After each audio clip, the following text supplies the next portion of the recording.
There is a continuous battle over encryption and backdoors. The battle is between two ideals that are difficult to reconcile.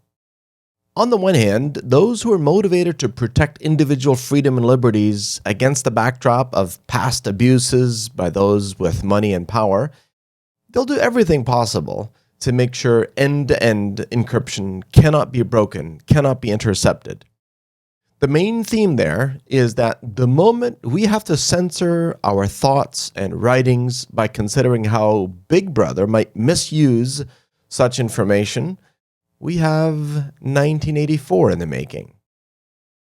On the other hand, those who are in positions of government responsibilities and law enforcement need tools to prevent crimes of all sorts.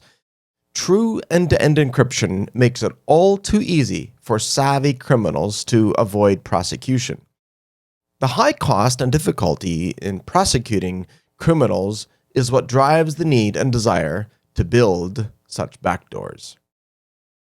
Today, there really is only one major messaging app that meets the high bar of privacy advocates, and it's called Signal.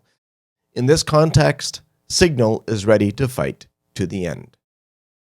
This fight isn't new, but it is escalating and has a long way to go. But for now, our privacy is still safe when using Signal, even in the UK.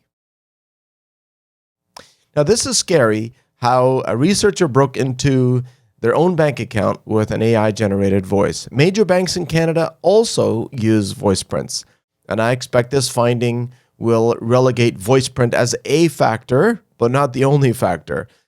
Make sure that you opt out of your banking's voice print options, especially if high-quality recordings like mine are publicly available. And there's a new class of bugs in Apple products. You might recall forced entry, which is what facilitated resources that the NSA group uses, for example, like Pegasus.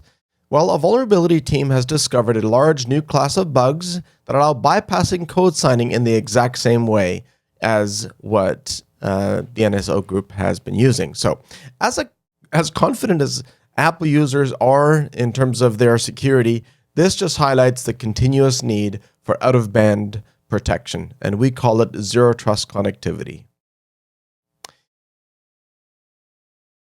Google Chrome has done incredible advancements in terms of the infrastructure needed and the requirements to build extensions. But even with Manifest version 3, which is now what any app developer or extension developer needs to be compliant with, this just shows that it still represents a risk when an extension can still be built that pretty much gives the extension access to everything. So bottom line is run as few extensions as possible and only ones that a security specialist would consider trustworthy and necessary.